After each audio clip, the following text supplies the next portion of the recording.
जय श्री श्याम भक्तों, आज हम सकट चौथ की कहानी सुनेंगे, यानी कि गणेश चौथ की माही चौथ की कहानी का हम स्मरण करेंगे। माही चौथ माघ मास के कृष्ण पक्ष की चौथ को गणेश चौथ होती है। इस दिन व्रत किया जाता है। जैसे हम कार्तिक के महीने में करवा चौथ का व्रत करते हैं, वैसे माह के महीने में गणेश चौथ करते हैं। 2 चौथ हर कोई करता है, कार्तिक की और माह की। वैसे तो 4 भी करते हैं, 12 भी करते हैं, लेकिन ये 2 चौथ मेन होती है। इसे कहीं कहीं पर सकट चौथ के नाम से भी जाना जाता है, सकट चतुर्थी के नाम से भी जाना जाता है, गणेश चौथ के नाम से भी जाना जाता है। सबसे पहले सुबह सवेरे अपने बाल धोकर के बाल के साथ नहाते हैं, सिर के सहित नहाते हैं। एक दिन पहले हाथों में मेहंदी लगा लेती हैं औरतें, फिर उसके बाद जिस दिन व्रत है उस दिन सुबह सवेरे सिर धो लेते हैं। उसके बाद कई लोगों की यहाँ पर 11 बजे कहानी सुनी जाती है दिन में। जैसे 9 बजे सुन लेते हैं, 11 बजे सुन लेते हैं दिन में। कई लोगों के यहाँ पर शाम को सुनी जाती है। जैसे आपके रिवाज हो वैसे आप कर लीजिएगा। सफ़ेद तिल और गुड़ का तिलकुट्टा बनाया जाता है। एक पट्टा लेते हैं, उसके ऊपर एक जल का लोटा रखते हैं, एक प्लेट में चावल रोली और एक कटोरी में थोड़ा सा तिलकुट्टा और उसके अंदर रुपया रखकर, जैसे 1 का 2 का 5 का 7 का 10 का कोई भी मर्जी आप उसमें रुपया रख लेते हैं। और जो हमने जल का लोटा भर करके रखा है ना, उसके ऊपर साथियाँ करेंगे हम, और फिर उसके लोटे के ऊपर हम 13 टिक्की लगाएंगे। फिर चौथ और बिंदाई जी की कहानी सुनते हैं। जब कहानी सुने तो थोड़ा सा तिलकुट्टा हाथ में ले ले। कहानी सुनने के बाद एक कटोरी में तिलकुट्टा, जब आप कहानी सुन ले तो उसके बाद एक गणेश जी कहानी सुनते हैं, तब आपको अलग से और तिलकुट्टा लेना है। फिर कहानी सुनने के बाद एक कटोरी में और आप तिलकुट्टा और रुपया रख लीजिएगा। उस पे हाथ फेर कर, उसमें हाथ फेर कर सासू जी को पैर छूकर वो देने होते हैं। और अब जो कहानी हमने सुनी है, जल का लोटा और जो तिल होते हैं जो हमने कहानी सुनी थे, उन्हें उठाकर हम रख देते हैं। शाम को जब चंद्रमा निकलता है तो उससे अर्घ देते हैं। अर्घ देते टाइम पे आपको बोलना है, शीश मोतियारी सांकली गले मोतियां का हार, माही चौथ के चांद को अर्घ देऊं जियो मेरे पूत भरतार। और उसके बाद अर्घ देने के बाद आप भोजन कर सकते हैं। जो वो रुपया रखा था, तिलकुट्टा रखा था, उसे आप ब्राह्मणी को दे देना, या फिर जो कहानी सुनाने जब आती है उस टाइम पे भी आप उसे दे सकते हैं। दिन के टाइम पे कभी भी जब आप खाना खा रहे हैं तो तिलकुट्टा जरूर लें। यह है कहानी का नियम। सकट चौथ का उद्यापन भी होता है, वो अलग से करी जाती है। कहानी तो यही होती है सिर्फ, लेकिन उसमें क्या होता है, साड़ी ली जाती है, सुहाग पिटारी ली जाती है, और 15 जगह 13 जगह तो ये हो गई है, और 15 जगह जो है वहाँ पर आपको तिलकुट्टे लगाने होते हैं। ढेरी बनानी होती है छोटी छोटी सी, और उसके ऊपर सिक्के रखने होते हैं, 5 के 10 के 2 के 1 के जितने रखने होते हैं वो रखते हैं। उसके बाद हाथ फेर करके, और वो अपनी सासू जी को, जो साड़ी वाला है, साड़ी और जो आपने सुहाग पिटारी रखी थी वो अपनी सासू जी को देते हैं। और ये तिलकुट्टा आप जो आप 13 घर में देंगे, वो 13 जगह आपको ये देने हैं घरों में। उस टाइम पे आपको इसमें एक परोसा भी साथ में दे सकते हैं, जैसे पूरी है, बूंदी है, तिलकुट्टा है, सब्जी है, ऐसे परोसा भी दे सकते हैं आप। सुबह सवेरे ही देना है आपको, क्योंकि अब रात के टाइम पे कोई जीमने नहीं आता है। पहले घर में जीमनी आया करती थी। आपके यहाँ पर जैसा रिवाज है आप कर लीजिएगा। चलिए हम सकट चौथ की कहानी सुनते हैं। बोले गणेश जी भगवान की जय, चौथ माता की जय। एक साहूकार और एक साहूकारनी थे। वह धर्म पुण्य को नहीं मानते थे। इसके कारण उनके कोई बच्चा नहीं हुआ। एक दिन पड़ोसन सकट चौथ की कहानी सुन रही थी। तब साहूकार ने उसके पास जाकर बोली, तुम क्या कर रही हो? तो पड़ोसन बोली, आज चौथ का व्रत है, इसलिए कहानी सुन रही हूँ। साहूकारनी बोली, अच्छा, तो चौथ माता का व्रत करने से क्या होता है? तब पड़ोसन बोली, इसको व्रत करने से अन्न होता है, धन होता है, सुहाग अमर होता है और बेटा होता है। तब साहूकार की बहू बोली, अगर मेरे गर्भ रह जाए तो 1.25 शेर का तिलकुट्टा करूंगी और मैं चौथ माता का व्रत भी करूंगी। उसके गर्भ रह गया। फिर वह बोली, मेरे लड़का हो जाए तो मैं 2.5 शेर का तिलकुट्टा करूंगी। अब उसके लड़का भी हो गया। वह बोली, फिर से वह बोली, हे चौथ माता, मेरे बेटे का विवाह हो जाए तो मैं 5.25 शेर का तिलकुट्टा करूंगी। जब बेटे का विवाह का समय आया, जब विवाह नजदीक आ गया तो वह बेटे का विवाह करने के लिए गई। तब चौथ विंदायक ने सोचा कि जब से इसके गर्भ रहा है तब से रोज तिलकुट्टा बोलती है और अब तो बेटे का विवाह भी हो रहा है, तब भी तिल का एक दाना भी नहीं दिया इसने। अगर हम इसको प्रपंच नहीं दिखाएंगे तो अपने को कलयुग में कोई भी नहीं मानेगा। हम इसके बेटे को फेरे में से उठा लेंगे। जब उसके बेटे ने 3 फेरे लिए तो चौथ माता आई और उसके बेटे को उठाकर ले गई। गरजती हुई आई और उसके बेटे को उठाकर पीपल पर बिठा दिया। चारों तरफ हाहाकार मच गया और सभी लोग उसको ढूंढने लग गए, परंतु वह कहीं भी नहीं मिला। थोड़े दिन बाद लड़कियां गणगौर पूजने गांव से बाहर दूब लेने जाती थी। तब वह पीपल में से बैठकर कहता, आ मेरी अधब्यायड़ी, आ मेरी अधब्याई। यह बात सुन सुनकर वह लड़की सूख कर कांटा हो गई। तब लड़की की माँ बोली, हे बेटा, मैं तुझे अच्छा खिलाती हूँ, अच्छा पहनाती हूँ, फिर भी तू क्यों सूखती जा रही है? तुझे क्या कमी रह गई है? तब वह बोली, जब मैं लड़कियों के साथ दूब लेने जाती हूँ तो एक पीपल में से एक आदमी बोलता है कि आ मेरी अधब्याई,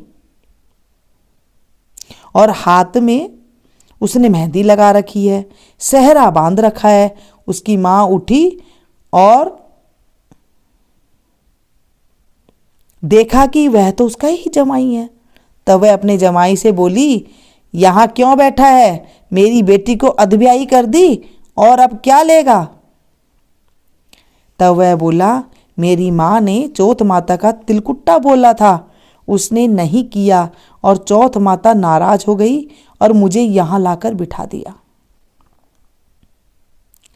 लड़की की माँ साहूकारनी के पास गई और बोली, तुमने सकट चौथ का कुछ बोला है क्या?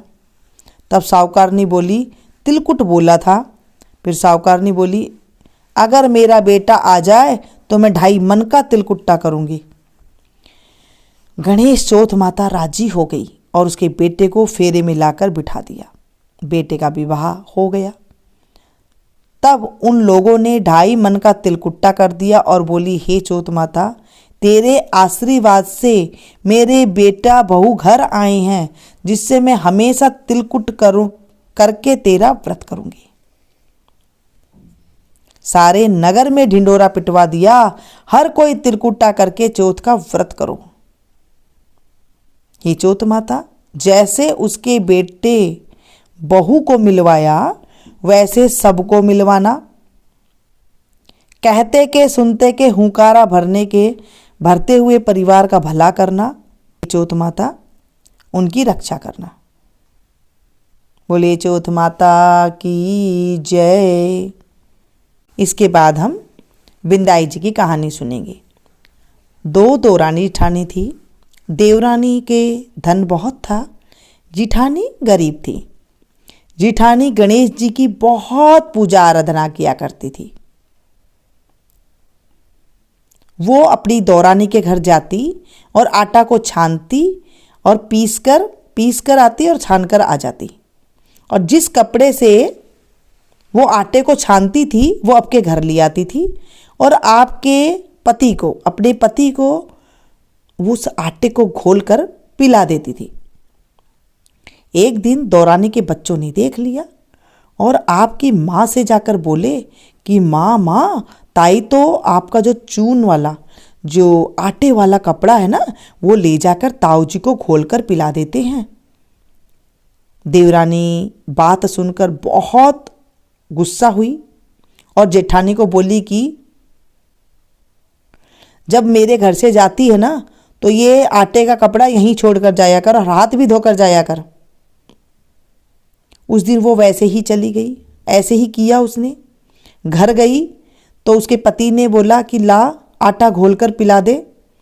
जिठानी बोली कि आज तो आटा छानने वाला कपड़ा उसने रख लिया। तो इस बात पर उसके पति को बहुत ज़्यादा गुस्सा आया और गुस्से में आकर उसने पट्टे से मारने लगा, खूब मारा उसे। वो बेचारी गणेश जी का नाम गणेश जी करती हुई सो गई। गणेश जी आए और पूछने लगे कि तू क्यों सोती है। वो बोली मेरी दौरानी ने चून का कपड़ा, आटे के छानने का कपड़ा लाकर मैं अपने पति को पिलाती थी, आज उसने वो कपड़ा रख लिया, मैं आटा घोलकर पिला नहीं सकी तो मेरे पति ने मुझे मारा। गणेश जी बोला कि मैं घर घर से तिलकुट्टा खाकर आया हूँ, मेरा निमटने का मन कर रहा है कि मुझे फ्रेश होना है, मन कर रहा है, सो मैं कहाँ जाऊँ। उसने बोला कि महाराज घनी जगह पड़ी है, चाहे जहीं पर कर लो। गणेश जी निमट कर बोले कि मैंने तो निमट तो लिया, अब मैं पूछूं कहाँ। उसने गुस्से में बोली कि मेरे सिर के पूछ लो। गणेश जी ने सिर के पूछ कर चले गए। थोड़ी देर में वो उठकर देखी तो सारा घर हीरा से जगमगा रहा है और सारा जो सिर है, जो बाल है, जो सर के ऊपर बाल है, वो जगमगा रहे हैं। ये देखकर वो धन बटोरने लगी। तो देवरानी के घर जाने में देर हो गई। देवरानी ने अपने बच्चों को भेजा कि देखकर तो आज ताई आई क्यों नहीं। बच्चों ने आकर देखा तो मान से बोलने लगे कि ताई के तो बहुत धन हो रहा है। देवरानी भागी भागी आई और पूछी कि तेरे इतना धन कहाँ से हो गया। जिठानी ने सारी बात बता दी। इतना सुनकर देवरानी घर गई और आपके पति से बोलने लगी कि मुझे भी पाटे ही पाटे से मारो। जिठानी के पति ने उनको मारा और उसे बहुत धन हो गया। पति बोला तू धन की भूखी क्यों मार खा रही है, पर वो मानी ही नहीं, बोली मुझे मारो। पति ने भी खूब मारा। वो आपका पूरा मकान खाली कर कर और गणेश जी का नाम लेकर के सो गई। गणेश जी आए और बोले कि मैं कठे निमटूं, मैं कहाँ पर निमटूं। वो बोली महाराज उसके तो छोटा सा मकान था, मेरे तो बहुत बड़ा मकान है, आपकी इच्छा हो जहाँ पर आप टॉयलेट जाकर आ जाओ। गणेश जी सारा मकान में टॉयलेट ही टॉयलेट कर दी। फिर पूछने लगे कि मैं कहाँ पर पूछूं। वो बोली कि आओ महाराज मेरे सिर पर पूछ लो। गणेश जी उसके सिर पर पूछकर अंतर्ध्यान हो गए। इतनी देर बाद जब वो उठकर देखी तो सारा घर कूड़े से सड़ रहा है। वो देवरानी बोलने लगी हे गणेश जी महाराज, आपने तो मेरे से कपट कर लिया, जिठानी को तो धन दिया और मुझे कूड़ा गोबर दिया। गोबर ही गोबर कर गए। गणेश जी आए और बोले कि तू तो धन की भूखी मार खाई थी और वो धर्म की भूखी। देवरानी बोली कि हे भगवान, ये तो आपकी माया, अपने आप ही समेटो, मेरे को ऐसा धन नहीं चाहिए। गणेश जी बोले कि तेरे धन में से अगर तू आधा धन जिठानी को देती है तो मैं ये समेटूंगा, नहीं तो ये ऐसे ही पड़ा रहेगा। देवरानी ने खूब उठाने की कूड़े को, कचरे को कोशिश करी, लेकिन वो कहीं से टस से मस नहीं हो रहा था, उतना फिर से हो जा रहा था। देवरानी ने हार थक कर आधा धन जिठानी को दिया। उसके बाद गणेश जी ने अपनी माया को, ये कूड़े कचरे को समेटा। हे गणेश जी महाराज, जैसा आपने देवरानी को दिया ना, वैसा कोई को मत देना। जैसा आपने जिठानी को दिया वैसा सबको देना। कहते को, सुनते को, हुंकारे भरते को भी, और अपने परिवार को भी देना। हे गणेश जी महाराज, आज हमने चौथ माता के गणेश जी की कहानी सुनी है। इस कहानी में कोई त्रुटि हो गई हो तो हमें माफ़ करना। हे चौथ माता, आज मैंने आपकी कथा का स्मरण किया है। इस कथा में कोई भूल चूक हो गई हो तो माफ़ करना, हो गई हो तो पूरी करना, और पूरी है तो स्वीकार करना। हे चौथ माता, मैंने आपका व्रत किया है। इस व्रत के प्रभाव से मेरे घर में अन्न धन की कभी कमी मत होने देना। हमारे घर में आदि व्याधि सदा दूर रखना, बच्चों को निरोगे रखना, और पति की जो है लंबी आयु करना। इस तरह से हमें बोलना चाहिए। और उसके बाद एक जल का लोटा लेकर के, जो अपने गणेश जी की कहानी सुनी थी तब तिलकुट्टा लिया था ना, उसे लेकर के, अगर हाथ में कोई अंगूठी है तो बहुत अच्छी बात है, नहीं तो आप चांदी का छल्ला लेकर के आप सूर्य भगवान को अर्घ दे दें। से अगर आपके 2 लोटा रखते हो तो 1 लोटा सूर्य भगवान को दे दें और 1 लोटा आप चंद्र भगवान के लिए रख लें। और अगर आपके यहाँ 1 लोटा रखते हैं तो आधा जल का लोटा आप सूर्य भगवान को दे दें, और आधे लोटे में फिर आप जल और भर करके फिर आप चंद्र भगवान को देवें। इस चौथ माता की कथा करिए। इसका उद्यापन भी करते हैं। उद्यापन तो मैंने आपको बता ही दिया, वैसे आप इसे कर सकते हैं। थोड़ा सा कहीं कहीं पर बदलाव होता है, वो आप अपने शहर के मुताबिक देख के कर लीजिएगा। जैसे आपके यहाँ जीवने आते हैं तो जीवने की वाली प्रथा कर ले, अगर आपके परोसा देते हैं तो आप परोसा वाली प्रथा कर लें। वैसे कईयों के यहाँ पर ना जब लड़का होता है तब करते हैं, लेकिन इसमें लड़का होने वाली कोई बात नहीं होती है। 2 चौथ करते हैं, तो एक करवा चौथ हो गई, एक माह की चौथ हो गई है, सकट चौथ हो गई है, तो 2 चौथ करते हैं। कई लोग 4 करते हैं, जैसे हमने कार्तिक की करी थी, फिर मंगसिर की, फिर पौ की, और ये माह की 4 करते हैं। कई लेडीज़ तो 12 की 12 चौथ ही करते हैं। जैसे आपके यहाँ 4 करते हैं तो आप 4 कर लीजिएगा, 2 करते हैं तो 2 कर लीजिएगा। एक कभी भी नहीं होती है, जैसे आपने सिर्फ करवा चौथ कर ली और फिर ये ना करें, ऐसे नहीं होती है। इसे भी करना जरूरी होता है। करवा चौथ और माही चौथ का जो है इस तरह से 2 चौथ जरूर करी जाती है। या तो 4 करते हैं, 2 करते हैं, सम में करते हैं, विषम में नहीं करते हैं। मिलती हूँ फिर से एक नई वीडियो में नई जानकारी के साथ। तब तक आप लोग देखते रहिए न्यूज़ संगीत।